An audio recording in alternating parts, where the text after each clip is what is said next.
If you become the opposite of what you always were, you have to change your name.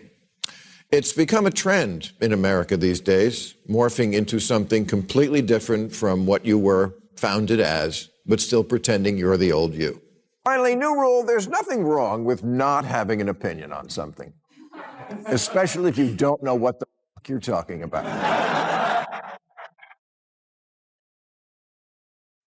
And if you're getting your facts from TikTok and Instagram and Facebook, I don't want to hear your hot take on asymmetrical warfare, because there's a term for someone who gets their news from Facebook.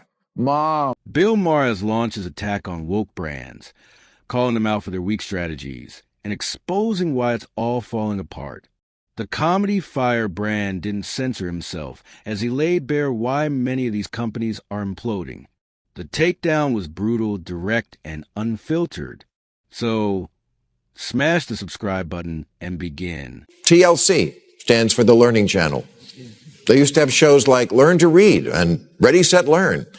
Here's some of their present and recent offerings. Cake Boss, Gypsy Sisters, Toddlers and Tiaras, Extreme Couponing, What Not to Wear, My Teen is Pregnant and So Am I. 1,000-Pound Sisters and Alaskan Women Looking for Love. And that's just the shows about the Palins. Maher started off by calling out woke TV show producers for abandoning their core mission and drifting into ideological territory that has absolutely nothing to do with their original branding. According to him, instead of focusing on compelling storytelling, sharp writing, and entertainment value, many producers have chosen to chase political trends they barely understand. He acknowledged that some of these shows may be doing this out of desperation, fearing irrelevance or outright extinction in an increasingly competitive media landscape. But Maher argued that panic-driven pandering is not evolution, it's capitulation. True growth, he said, comes from refining what made a show successful in the first place, not hijacking it with forced messaging. Rather than injecting woke narratives to stay afloat, these producers can modernize within their own niche, take creative risks, and respect their audience intelligence. By prioritizing ideology over authenticity, Maher warned television isn't becoming more progressive. It's becoming more predictable, disconnected, and ultimately disposable. The A in A&E stands for arts. Seriously. They used to show the symphony. Now they have Deep Fried Dynasty, Hoarders, Storage Wars, Ghost Hunters, and Psychic Kids. You know, for people who find the Learning Channel too intellectual.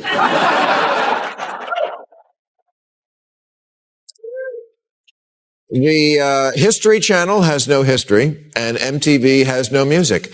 I'm just saying, you can buy a petting zoo and turn it into a bondage dungeon, but you gotta change the song. Maher went after A&E for abandoning the very meaning behind its name, arguing that the network sacrificed the arts in a desperate attempt to chase broader trend-driven programming. He pointed out that instead of honoring its original mission, celebrating creativity, culture, and artistic expression, the channel has drifted toward content designed to appeal to mass-market tastes. Maher acknowledged that America has a wide and diverse audience, each with different preferences and viewing habits. But he stressed that not every network needs to cater to everyone. Even if the audience for pure art, history, and creative storytelling isn't massive, those viewers still matter. They deserve a dedicated platform that respects their interests rather than pushing them aside for ratings. By abandoning its niche, Maher argued A&E didn't expand its reach. It diluted its identity. In trying to please everybody, the network ultimately served nobody, losing both artistic credibility and loyal viewers in the process. For decades, Playboy was the go-to whack-off magazine for heterosexual men, with reviews of movies that came out 6 months ago and a lot of information about stereos. And fiction by Kurt Vonnegut. But mostly the masturbation thing, which was facilitated by pictures of women naked. Well, in 2016, Playboy did away with the nudity. They took the out of Playboy. It's like taking the cats out of Cat Fancy.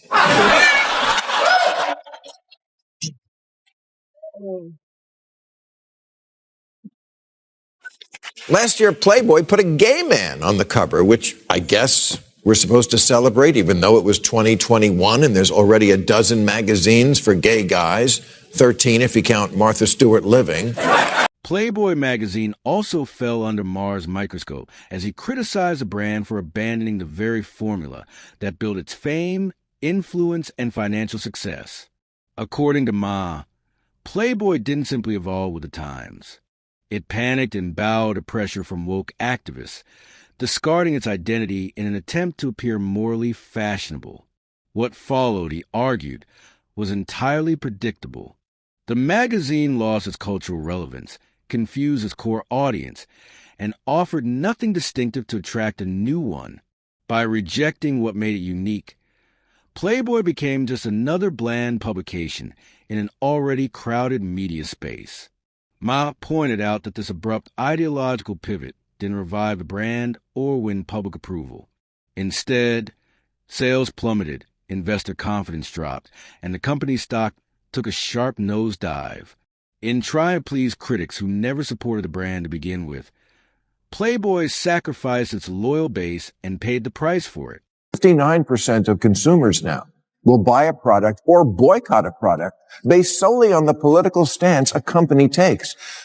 Gen Z consumers need to know if their spermicide condemns cockfighting.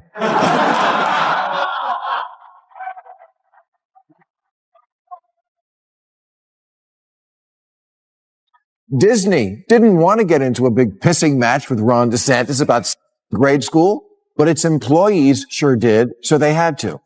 Now one side thinks Disney said too much, the other thinks it didn't say enough. We see this pattern over and over. We saw it with Bud Light when they did ads with a trans influencer, and MAGA Nation thought it was a plot to use beer to turn them gay. Maher is right. The political landscape in America has become so deeply polarized that even major brands now operate on a cultural minefield. One wrong message, one poorly timed statement, and a company can find itself facing instant backlash, viral outrage, and organized boycotts. In this environment, brands are no longer judged solely on the quality of their products, but on perceived political loyalty. That reality makes clarity of identity more important than ever. Maher argued that companies do the most damage to themselves when they abandon what they stand for and wander into ideological battles that offer no real upside. Political posturing rarely builds trust, but it can easily destroy it. Staying true to a brand's core mission, values, and audience is not outdated. It's essential. When businesses chase trends instead of authenticity, they lose credibility from all sides. In a divided culture, focus isn't weakness, it's survival. Do we really need LGBT representation in Playboy? There's a transgender teenager on every show on television except reruns of Voyage to the Bottom of the Sea. The same thing is going on with the Sports Illustrated swimsuit issue, which now celebrates all kinds of bodies except, the good kind. You see, one of the main reasons these brands built massive customer bases in the first place was because they offered a specific product, identity, or message that people genuinely connected with. Consumers didn't support them randomly. They followed in droves because something about the brand excited them, inspired loyalty, or delivered consistent value. That clear focus created trust, recognition, and long-term engagement. But the moment these companies chose to abandon their core messaging, the very reason people supported them in the first place, everything began to unravel. Instead of strengthening what worked, they replaced it with vague slogans and shifting narratives that felt unfamiliar and forced. Loyal customers no longer recognized the brands they once loved. As that connection disappeared, so did the following. Maher's point was simple but brutal. Audiences don't leave because brands fail to change. They leave because brands forget who they are. When identity is sacrificed, loyalty collapses right along with it. Was it really such a crime against humanity to have one magazine once a year that was about finding creative ways for supermodels to hide their nipples? Now it looks like it's edited by the Huffington Post. Jeez, you have every other magazine. Do you hate Dad that much? If he can't rub one out in the garage, what is he supposed to do in there? Actually sand something?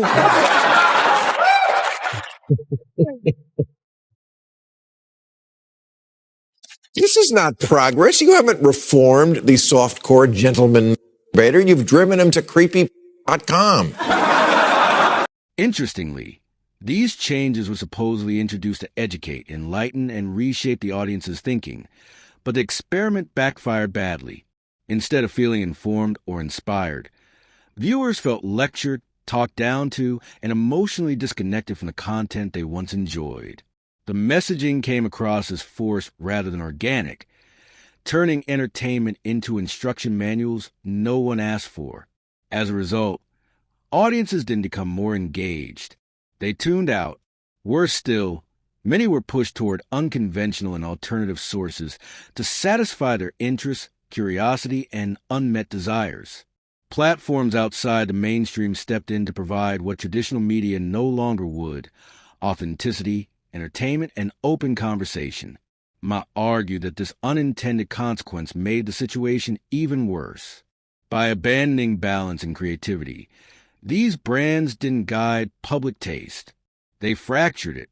Instead of shaping culture responsibly, they drove audiences away. Seeding influenced to voices operating completely beyond their control. Back in the 90s, Michael Jordan famously said he stayed out of politics because, quote, Republicans buy sneakers too. And then Kanye said, and don't forget Nazis.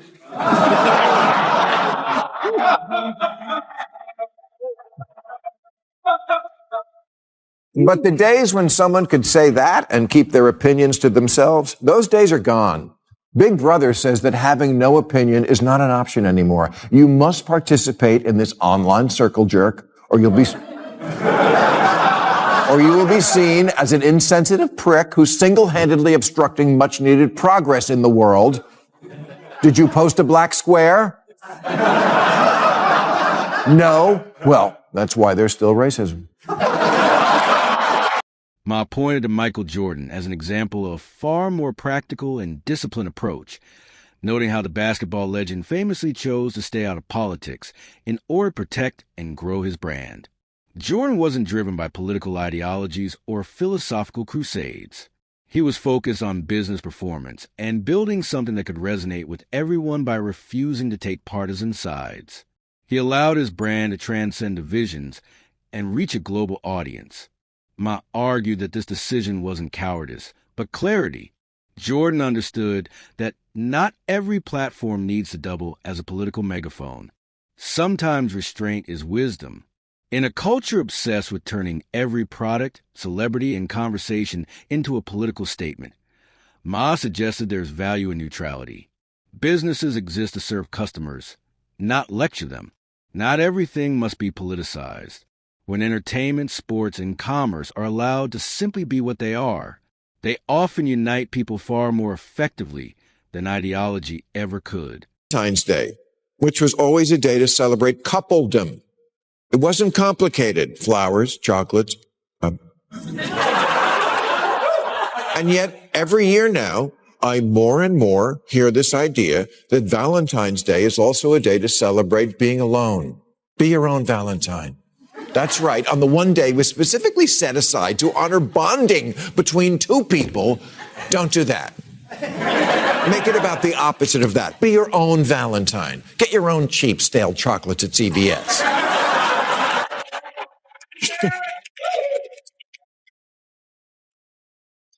You don't even need to have with someone else. Yourself. Clip 9. Maher also decried how woke activism, in his view, has managed to strip Valentine's Day of its original meaning by reframing it as a celebration of individuality rather than a day set aside for couples and romance. He argued that it wasn't enough to dismantle TV shows and magazines. Now, even Valentine's Day had to be re-engineered. According to Maher, this shift doesn't promote inclusion. It quietly fuels isolation. When romance is discouraged or mocked, single people are less likely to go out socialize, or take the risk of finding their own Valentine. The cultural message becomes one of retreat rather than connection. Maher warned that this trend contributes to loneliness and depression, especially among young people. The classic tradition of asking someone out, facing rejection, and learning how to court with confidence is slowly fading. In its place, he argued, is a generation of men increasingly fearful, hesitant, and unsure how to pursue genuine romantic relationships. The Boy Scouts of America used to be an organization for boys because girls have cooties. But now the Boy Scouts accept girls, which I guess is inclusive, but it ignores the very important need for boys to sometimes get together as boys to fart in a sleeping bag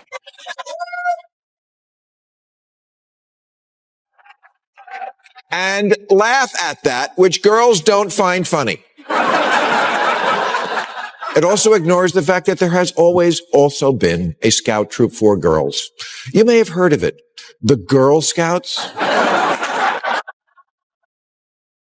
Maher found it striking how the woke movement, in his view, has seeped into nearly every corner of society, leaving disruption in its wake. He argued that institutions once built with clear purposes are now being reshaped beyond recognition.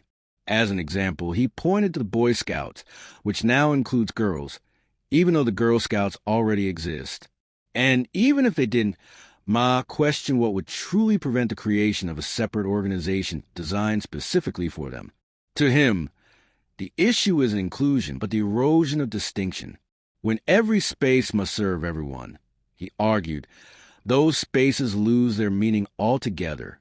Maher suggested that this relentless push ignores tradition, structure, and choice in favor of ideological uniformity. Not everything needs to be merged